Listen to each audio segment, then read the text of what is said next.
Hello, good late morning or early midday. I'm Tran. You can call me Nesty, and I'm here with Tom Heschl, or Thomas Heschl. You can call him Tom. And we are both talking about the art of Hinterberg, or our game Dungeons of Hinterberg today, and how we are creating a stylized game world. So yeah, what is Dungeons of Hinterberg? Who of you guys have ever heard of Dungeons of Hinterberg or have played it? Oh shit, okay. Like quite a lot. Didn't expect that. And just to test out the waters, how many of you guys are familiar with the gaming industry or are currently or were working in the gaming industry?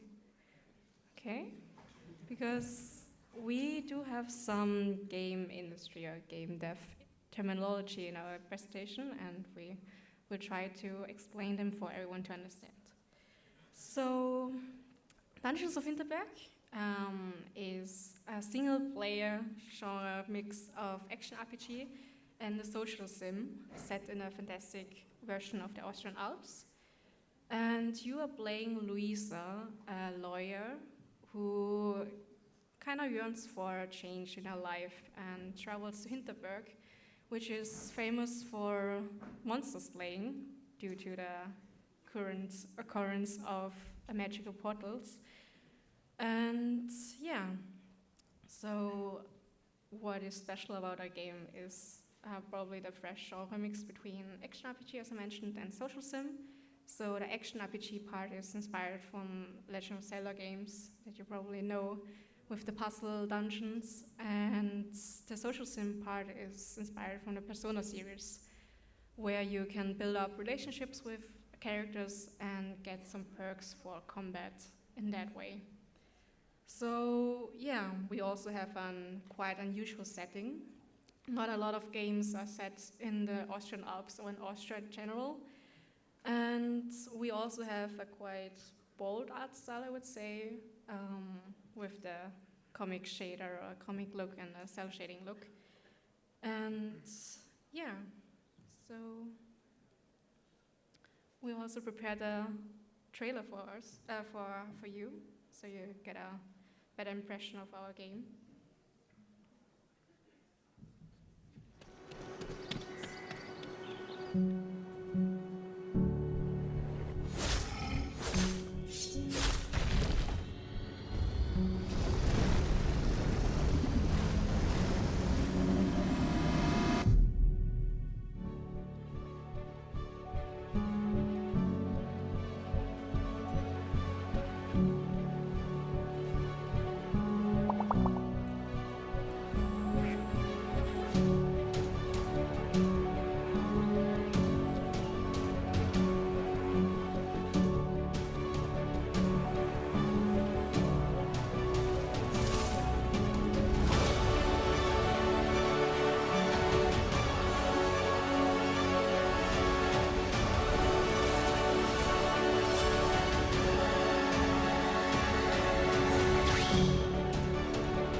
So yeah, that's a small insight in our game and how it looks. Not again. Now going to the scope of our game. So our game has around 20 hours of gameplay. It depends, of course, how your game play style is. So if you're more a person who likes to explore everything a little bit more throughout, it does take a little bit longer. But yeah, for the base game and for completing everything that's needed, it takes about 20 hours. And we also have 25 handcrafted dungeons, which are all unique with their unique puzzles and also combat sections. We also have 5 bosses. One of them you already saw at the end of the trailer, and also 20 different enemies, so quite a few. And we also have 4 different overworlds, which all have their own unique theme.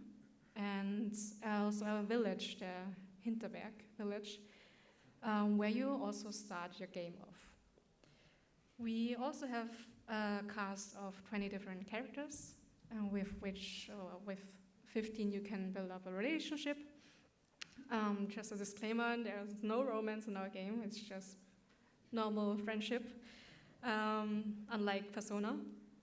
And yeah, so resulting from that, we have more than 250 dialogue and cutscenes. So when did we start working on this game? So actually, Regina and Philip, I think Regina is in the audience somewhere. Raise your hand so everyone can see you. She and Philip started working on a prototype in 2020 in March, and applied with the prototype to get some fundings. And they also did. And with those funds, they started hiring people and grow the company to what it is now. And actually, Tom was the first employee of them. So, and with Tom, the production started in 2021. And we just continued working on that, a team crew, because there's a lot of work coming up as the game progresses. And we reached another milestone, which was the Xbox Showcase in June 2023, where we first announced our game publicly, officially. And yeah, from then on we worked until the release in July 18th, 2024, so this year. And now we're just continuing to work on updates and bug fixing as bugs come up. So our team was max 10 people. On average, it's like 5 to 6 people over 4 years. And we're currently 3 artists, 3 programmers, 1 producer, 1 level designer, and 1 dog, as you can see in the picture. Sparkly, and he is the heart of our studio. So yeah, with that many people and such a workload, we got around to have 43K hours of work, and had also a budget of low 7 figures. So yeah, we also publish on platforms on Xbox and Game Pass, and for PC on Steam and Epic. So what are our tasks in the studio? We both are artists and are mainly responsible for creating the 3D and 2D assets together with Regina, and also concept art, rigging, texturing, environment art for the levels, lighting, and also testing throughout the whole process, because we don't want to implement stuff that breaks the game. So we have to make sure every time that what we push into the game or add to the game is also still working. And right before the release, or the short period before the release, there was a more extensive testing phase. So we make sure that the biggest bugs are not left in the game. And yeah, apart from that, we also do some social media content creation, because we don't have an in-studio social media content creator. So we just do that on the side. And as you can see, we do have quite a lot of tasks to do, which is basically really common for the size of our studio and for being an indie game studio. So Tom, I, and Regina are basically generalists in our game studio. And talking about creating art and art assets, Tom will now talk a little bit more about our art production.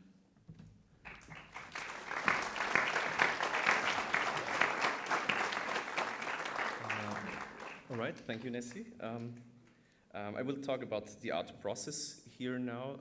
First of all, generally about the art style, how our bosses, Philip and Regina, came up with it. It is basically a comic outline style. It was heavily influenced by the French artist Möbius or projects like Into the Spider-Verse. On the bottom right, you can see a mood board or pictures of references which heavily influenced our style. You can also see an early version of the protagonist, Louisa, and how she turned out at the end of the prototype.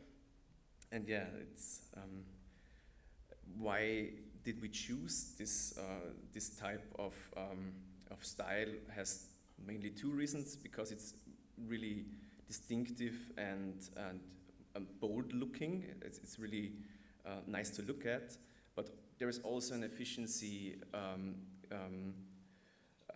aspect about it. We are a very small team, and we do certain things different than in other productions. We leave stuff out which we don't need, so we are able to create a lot of assets in a very short amount of time, which is really convenient for us for such a small team.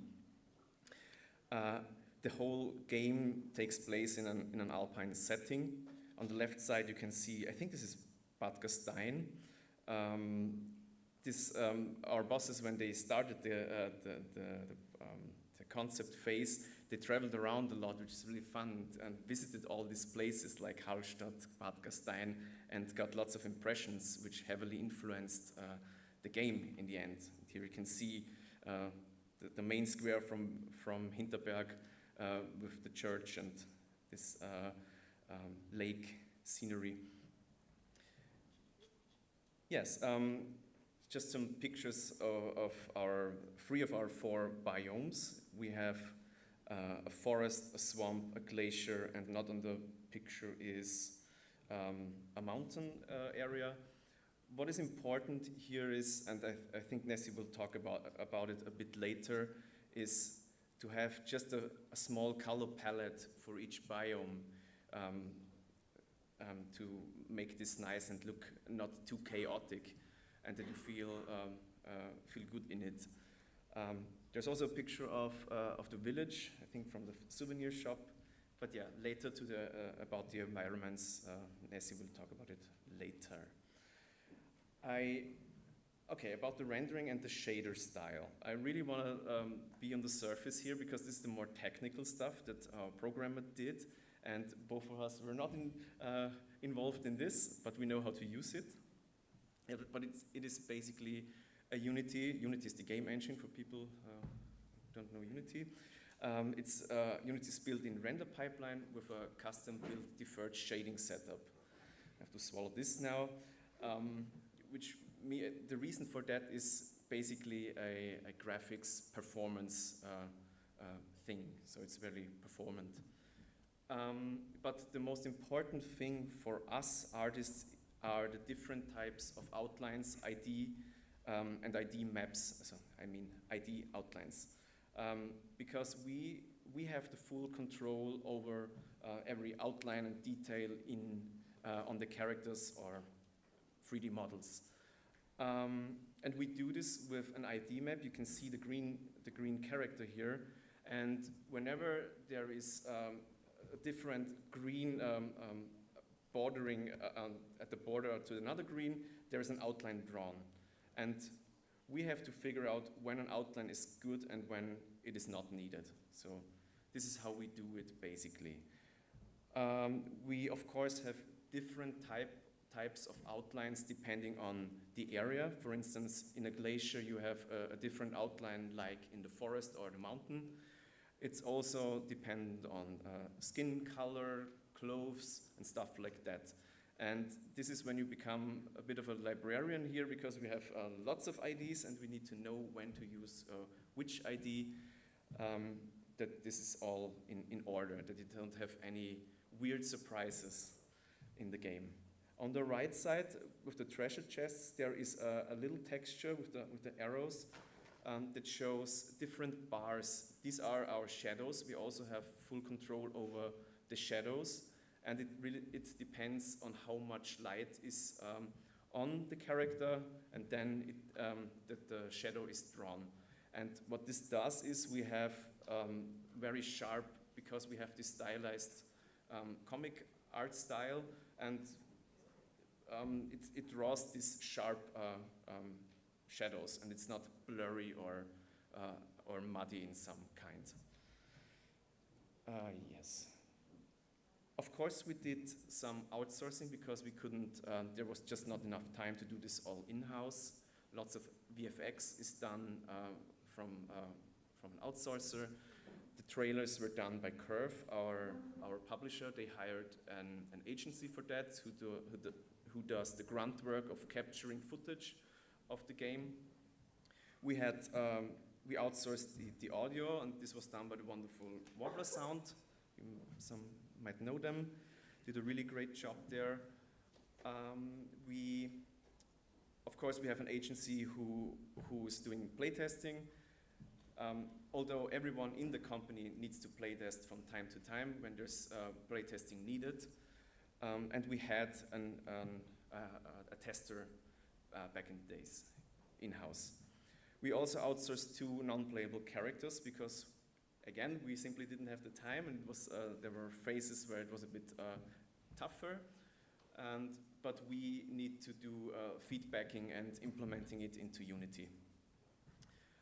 Of course, the localization is outsourced because we don't speak 15 different languages in the office, and we also don't have the time for that. So this is done by an agency.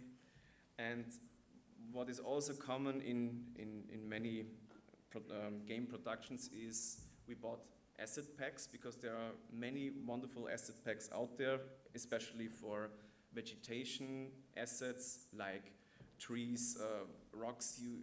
Why would you do this yourself? Because it just takes a ton of time, and there's nice packs out there, and you can.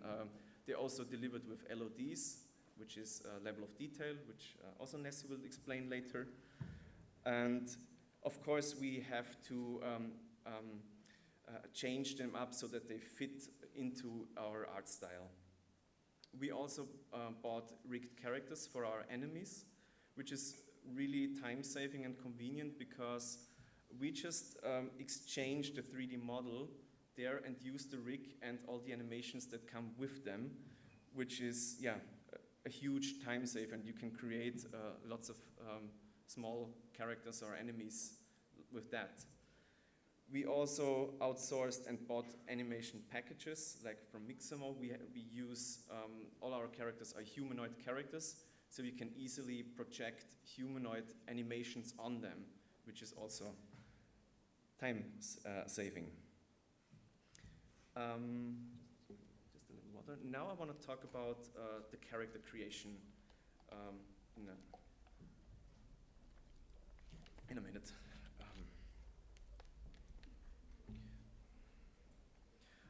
The cool thing working at Hinterberg is what I really love is that we artists are involved in every step of the character creation process. There's usually a concept phase, modeling, texturing, rigging, and then the implementation into the game engine.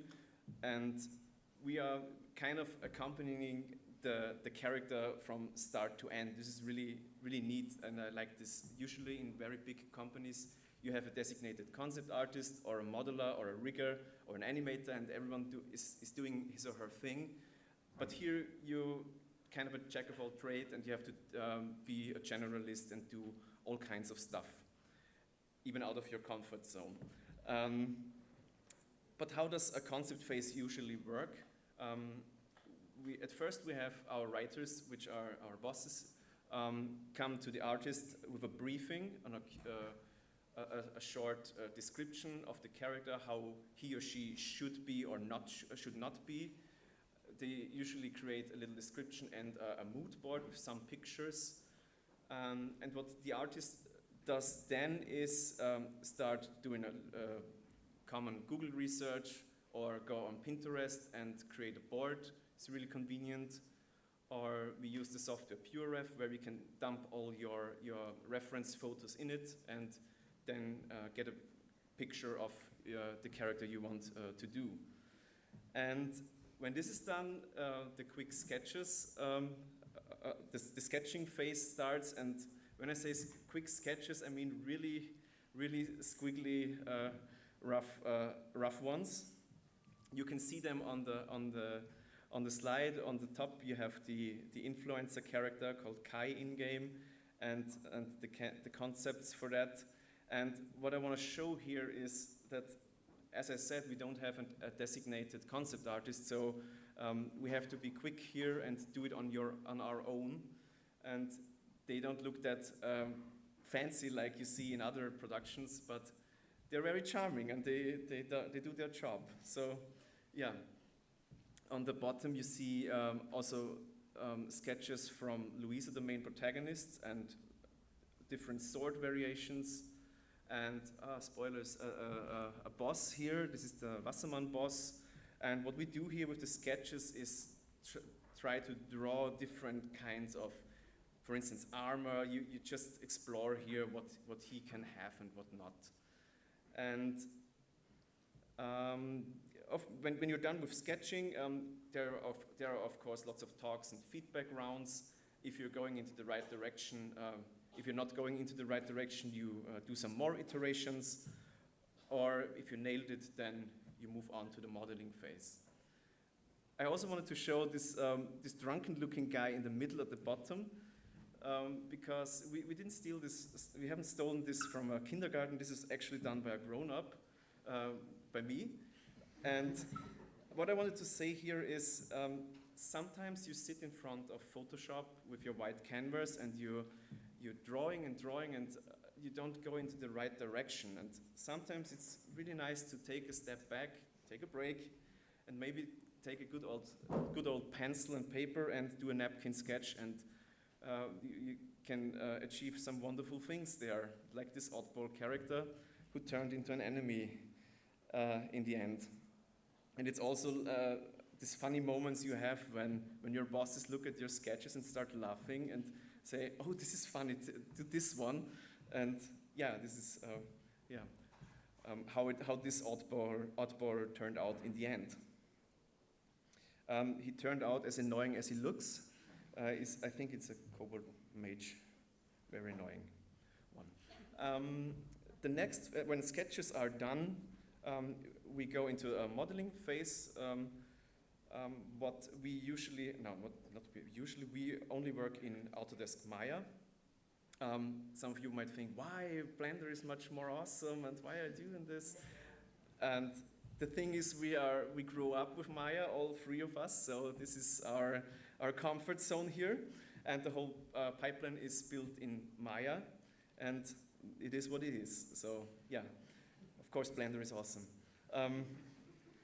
What we do different compared to other productions is we only model one low poly model. We don't have this, some of you might know this typical process of creating a high poly model, baking it on a low poly model, and then you're set. We just have one low poly model. And the reason for that is because it's, for us, way more efficient. We can create way more 3D models and characters we can do this in a very fast time. For instance, a character like Kai here on the right took, I think, somewhere between 5 and 10 work days. And I'm talking here about concepting, modeling, texturing, rigging, and implementing in Unity, which is really convenient. What is also really nice is that errors are very easy to fix here, because every 3D artist knows you have a completely finished 3D character with high poly maps, baked, everything looks super nice, and all of a sudden the client or the art director comes over and says we have to change this or that. And then you get angry and you need to take a lot of time and change this. But yeah, this is not the case here. We can save a lot of time here. If we had instances where a character had 2 small feet, and yeah, I just make them bigger and reskin this whole thing, and this is done in a couple of hours and not days. But we need to be careful about hard and soft edges because they draw outlines. So even in the modeling phase, you need to be careful when you have two hard edges too close to each other. The outline is too narrow and it melts together to one fat blob, and this is not what you want. It looks weird in the engine. You also have to be careful about that in the texturing phase. Yeah, this is where we need to be careful generally. You also need to check proportions, because even though Hinterberg has exaggerated, stylized characters, there are certain things that can never be wrong. For instance, if you make too short arms, it just will look goofy, or the feet are a bit too small. There are certain things that need to work. And with our modeling style, rendering style here, this is no problem if you can, because you can easily change that. Proportions. Rigging and skinning is also done in Maya. We use, I think, a 300-year-old plugin called the Setup Machine. I think the elderly people in the audience might know this one, but it still works great for us, so it does the trick, and we can create really easy, good enough rigs for our characters. The small guy you see here is an enemy called a Pixel, and what we did here is we bought an asset pack from the asset store and exchanged the 3D models here. So this rigging was not done by us, but the cool thing with with good asset packs is that they come with animations, and when you exchange the 3D model, you can just use the rig and the animations, and you're set. This is also very time-saving. All right. We have approximately 3 types of characters in the game, because the poly count also does matter, because this is always performance, has performance issues. But a relationship character like Kai here on the left has around 10 to 14,000 triangles.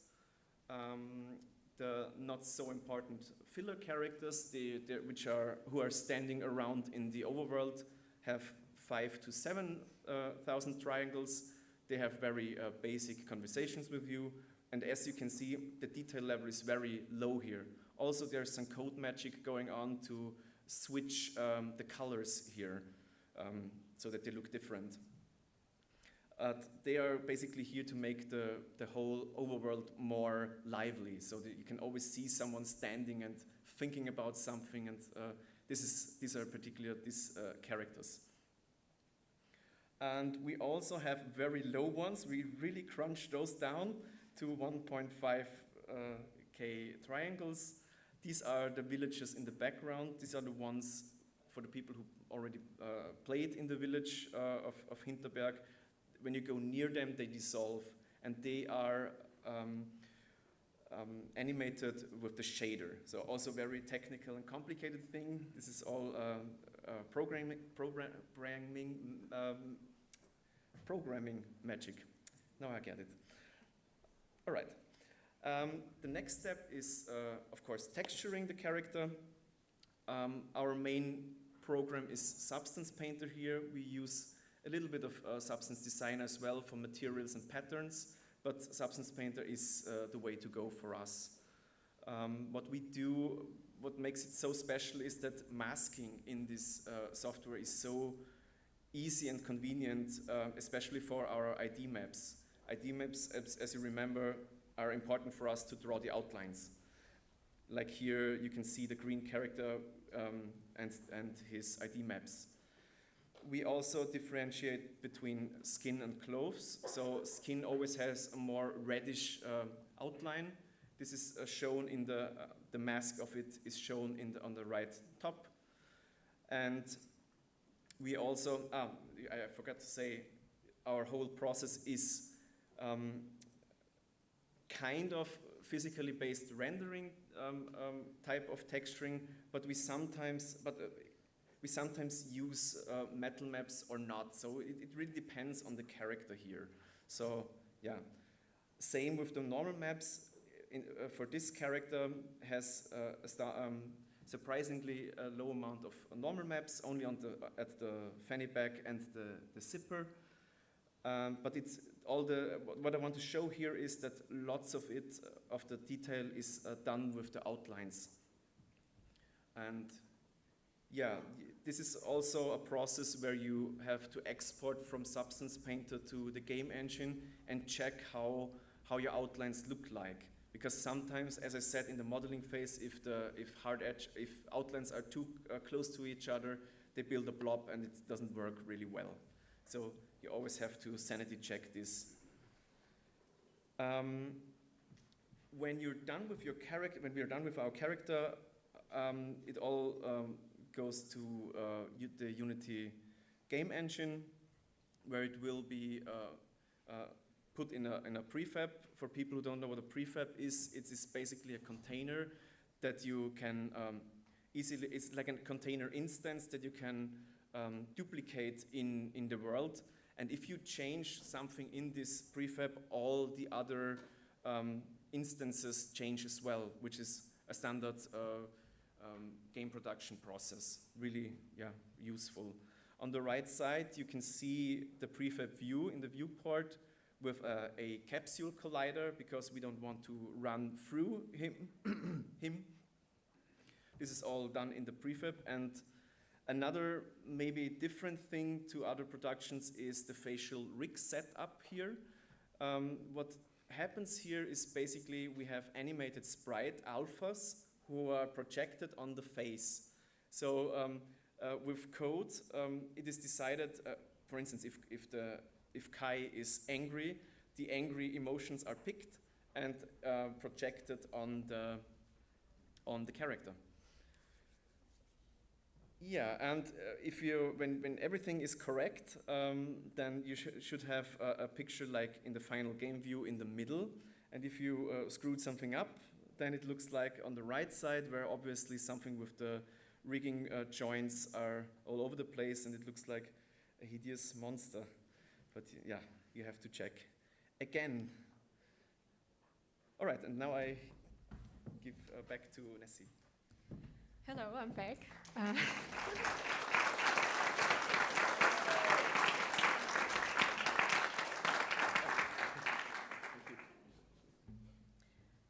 So yeah, I'm taking over with the environment arts part. So for the environment arts, there's a bigger difference between movies and games, how they handle it. Because in movies, you have your shots, and you basically create your environment art around that. And for games, however, you have a player that can move around in-game and look the assets or view the asset from many perspectives. So what you have to take into account is that you have to create assets that work in all perspectives, and you don't have a lot of space to hide ugly stuff. So main goal is to make the artwork for the players, and so that they don't see the ugly parts when they turn around or look the asset from behind. And we are working with Maya and Unity here more extensively than for the character creation, because we, of course, also have the texturing part in Substance Paint and stuff like for the character creation. But yeah, the work with Unity is here a little bit more important. And we get the block out from our level designer, Ollie, which is basically made with the in-engine tool UModeler, which is, I don't know if someone has already worked with that, and it's pretty finicky. So what he does is just creating a very rough layout of the level with only boxes and simple shapes, just so he can communicate to us what he needs in his level and how the level overall should look like. And yeah, so we get this block out from Ollie and we import it into Maya, and from there on we are continuing to work on it and just add our stuff and make it all look beautiful and not just gray, ugly blocks. So yeah, that's our main task. So we create like very unique terrain for the level and for the overworlds. And in Unity, we add those prefabs that are very level specific, and that's what we mix and match throughout all the levels. And yeah, so we're also creating those assets that we are using to fit the biome themes that we have. So as I mentioned earlier on, we have 4 different biomes in our game. We have the Doberkugel, which is the mountainside, as Tom also mentioned it already. And here we have color schemes, basically. So for the Doberkugel, we have a more yellowish color theme. And the dungeons for the Doberkugel are also based on the mountains and mines and mine shafts. So it's basically the classic dungeon that you can imagine while, for example, playing Dungeons of Dragons or something. It's very cavey and dark and stuff like that. So the stereotypical dungeons. And we also have Hinterwald. That's the forest region in Hinterberg. And here are like oranges and reds are very predominant in this region. And the dungeons here are also based on ruins and overgrown ruins. And yeah, for Kolmstein, the 3rd biome that we have, that's basically a glacier region in Hinterberg. And as you can see, there's a lot of snow, we have high mountains, it's basically a mountaintop. And many blue tones are predominant here. The dungeons here are a little bit more special because they are very colorful, as a stark contrast to the previous Doberkugel dungeon, because we are basing that off the colorful crystals that were used in the levels. And we also have the Brunnersumpf, which is a swamp region in Hinterberg. And as you can see, it's very green. And we also have poisonous water. And yeah, the dungeons here are based on underwater worlds. So yeah, for the environment art, we do have to mind the metrics. That's really important here because in the end, it's still a game, and the player has a certain distance that it can jump or a certain height where it can reach to climb up a ledge. And those metrics are defined, and there's a range on which we can move around and some leeway given to us, but we do have to mind the metrics. And Ollie, the level designer, already does the job really, like the most of the job for us already with the level blockout. And our job is just to keep those in mind and keep them so we don't change anything big in that regard. We also are trying to not trick the players into going places we don't want them to, because as artists we do tend to make things a little bit more beautiful and look great, and that doesn't always work in games, because if you want to add, for example, something that protrudes out from a cliff or something that breaks up the shape of the cliff to make it look a little bit more interesting, it can lead the player to thinking, oh, that's a platform where I can go to, or maybe when in this game I need to go there. So we have to keep in mind how the players are thinking and what they can pick up onto. And if we want to decide on adding those platforms, we do have to make it clear that the player shouldn't go there, with barricading the platform, adding stuff on it, so it doesn't look like a place that you should go to. So yeah, we also have, as Tom already mentioned it earlier on, the LODs for assets, the level of detail version. So it's basically all assets to make the performance a little bit better of the game, the assets that are a little bit closer to the player are having a higher detail, and the assets that are further behind or further away from the player are getting replaced with a low level of detail version of that one asset. And yeah, so we are also setting colliders for the level elements. So basically, so the player cannot go through those terrain objects. And those are mainly automatically generated by just assigning it a mesh collider. So it's just following the shape of the object. But we do have some cases where we manually place those colliders for ledges, for example, so the players can grab onto, and the whole calculation picks up on those ledges. And talking about colliders, we also have photo mode collider, because we have a photo mode in our game with which you can move your camera freely around and take beautiful pictures. And with moving the camera freely around also comes the problem that the player could possibly go with the camera way up and have a bird's eye view over the whole level, which we don't want to, because then he could possibly spoil the whole puzzle or see the goal that he shouldn't see already. So what we have to do is to limit the area where the photo mode is allowed. And this was our bane of existence, because we had to work with UModeler. It's really finicky, not like in Maya. So if we could, we would have worked in Maya, but just working in UModeler has the advantage that we can quickly add some changes and then test it with the camera in-game and check, okay, is it enough? Should we push it a little bit more or not? And this we couldn't have. Well, it would be very annoying if we have to switch between Maya and Unity all the time. So we stayed in Unity, and it was horrible. But it was done in the end, and testing, of course.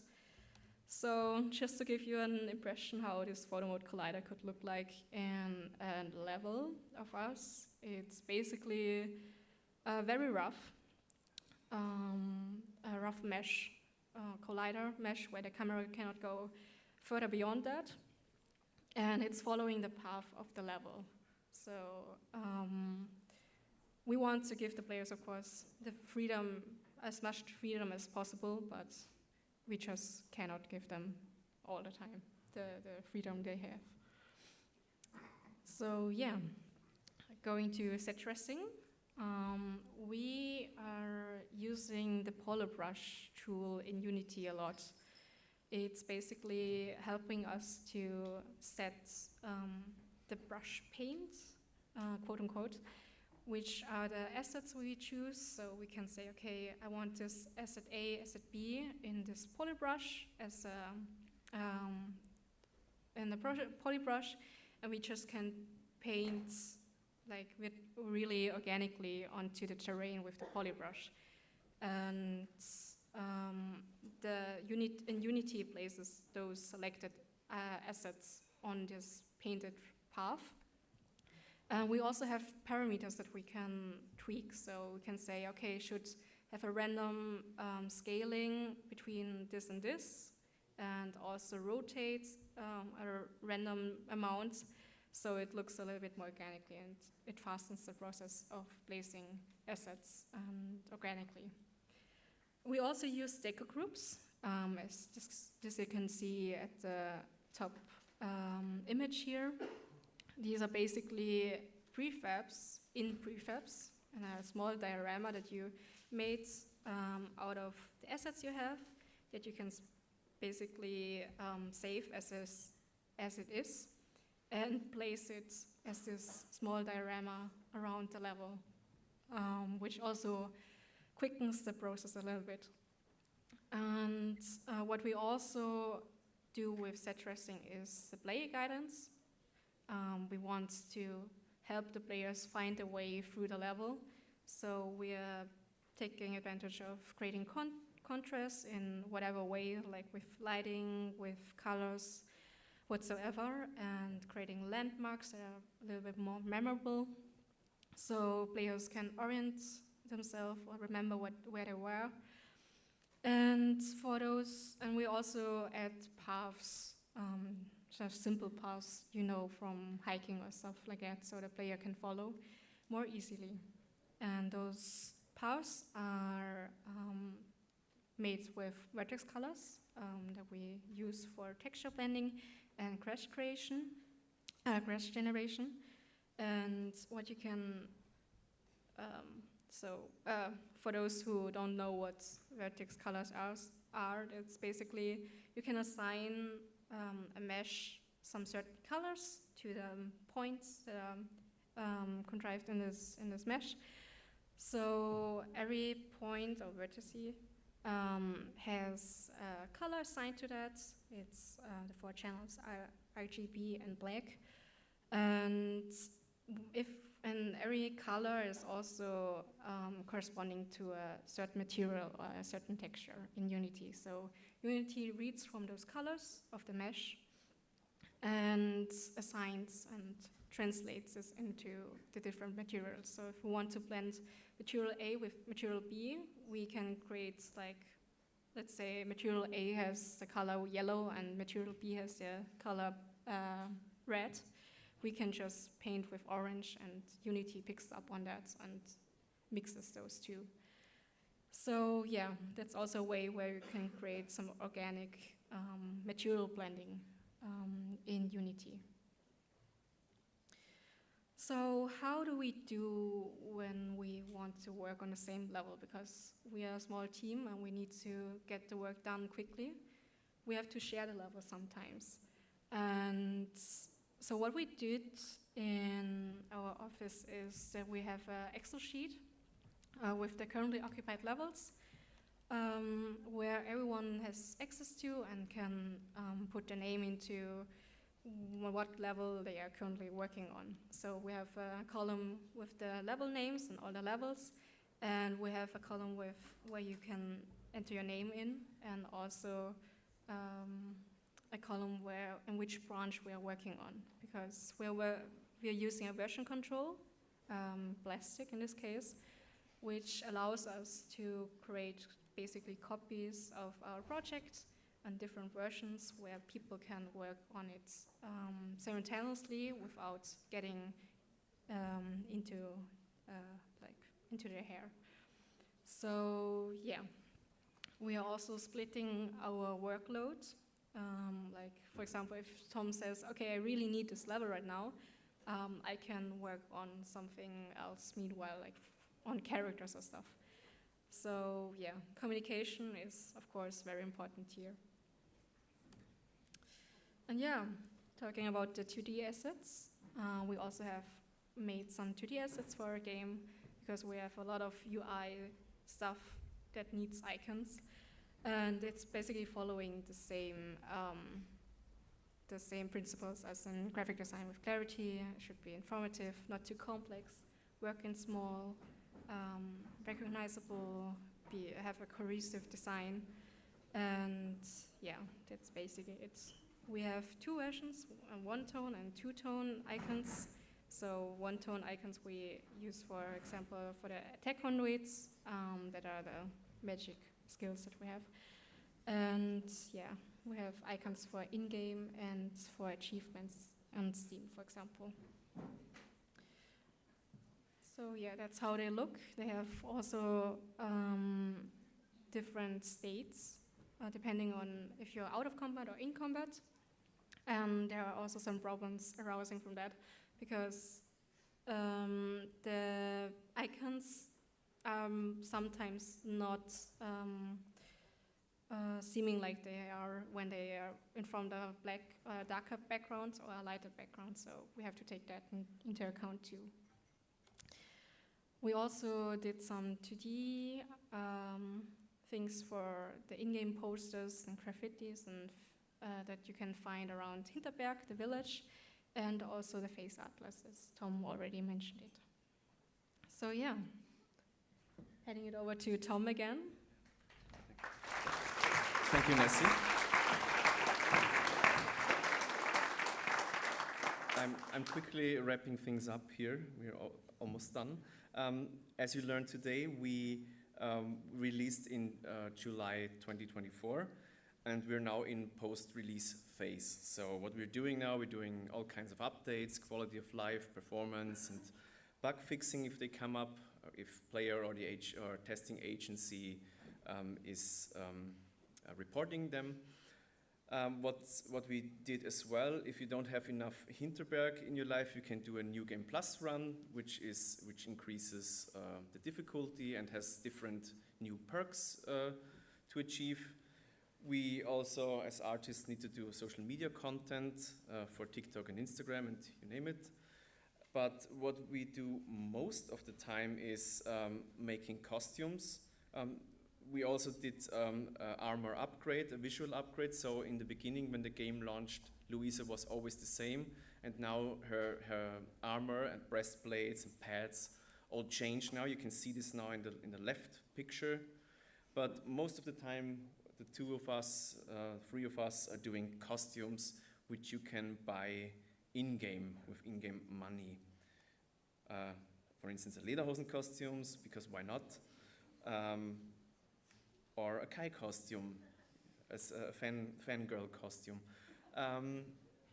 Yeah, and I think that's about it. I would like to say thank you for your attention, and thanks for having us.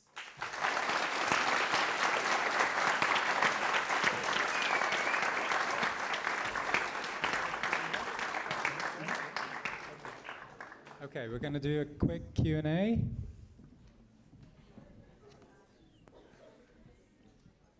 So if you do have a question, just raise your arms. And, Hi. Yeah. Thank you for the wonderful presentation. I really enjoy your game. I actually like the costumes a lot. My question is very detailed regarding the level design. There's a point in the beginning that you mentioned about not tricking the players into trying to go somewhere.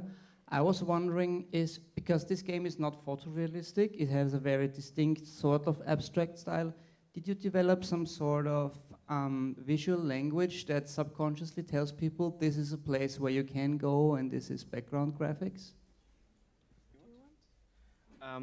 Yeah, we have, for instance, some guiding things in the game. For instance, working with contrast, or for instance, if a ledge is to climb up, there is some decals on them where you can see, oh, you need to go there. Or we had the situation where the players didn't know where to exit the room, so we put torches there who are really showing light and, hey, go there. And yeah, these elements really, really helped. Yeah, we needed to do this. Yeah.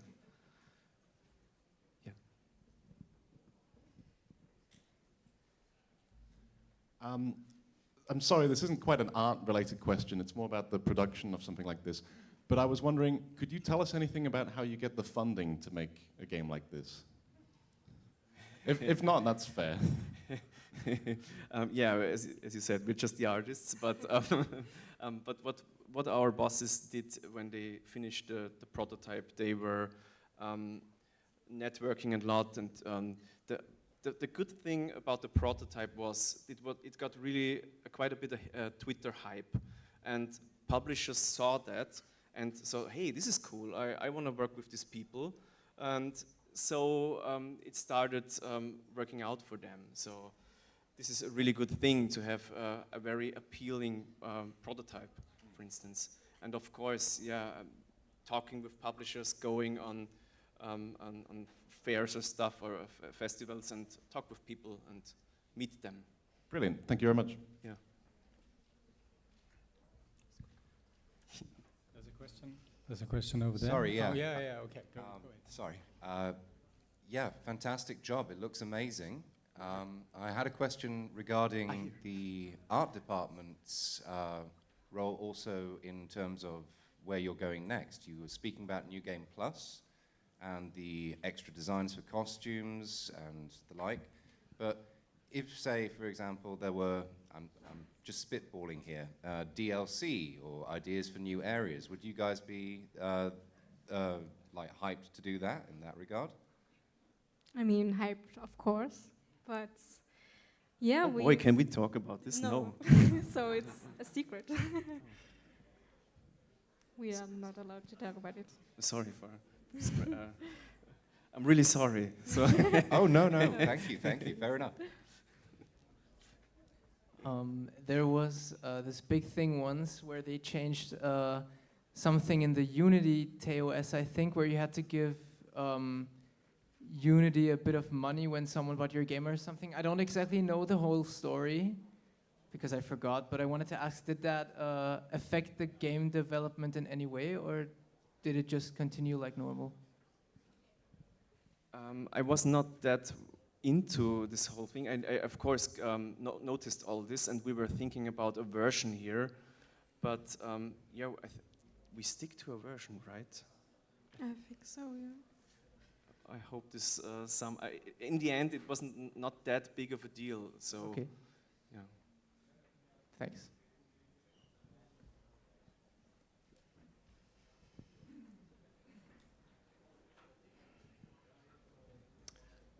From what I understood, you did not have any designated animator at all.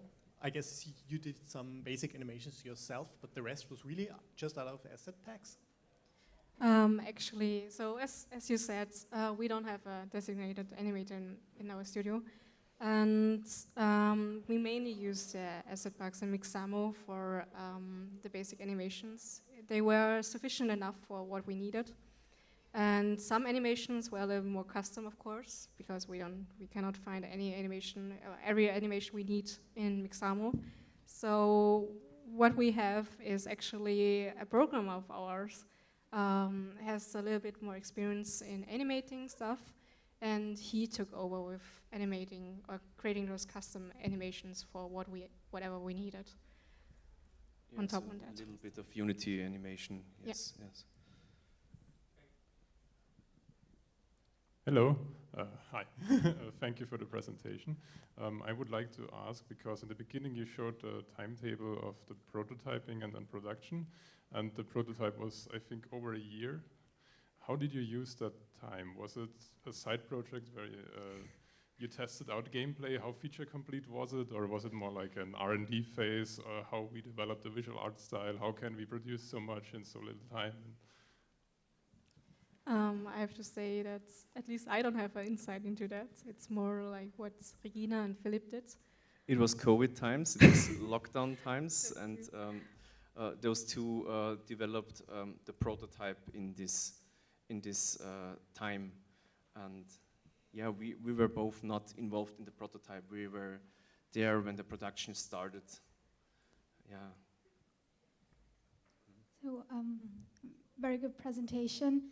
And I was just wondering, since this game is like based on the Austrian Alps, like what was like your favorite part of like researching Austria, and like your favorite elements that you included in this game?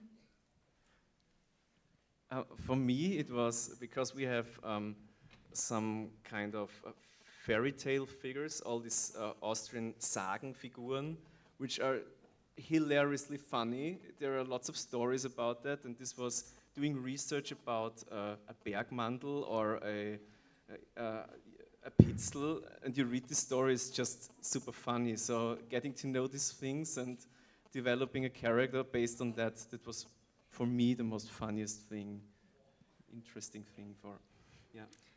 This is probably for me the same, because we bought a weird book from some weird author who has a collection of all the mythical creatures in Austria. And you can really tell that was written in a time before, I don't know when. Dark times. Dark times. And it was pretty funny to read all the stories and how he interpreted or collected all those stories of the mythical creatures. And yeah, just a lot of things to laugh about.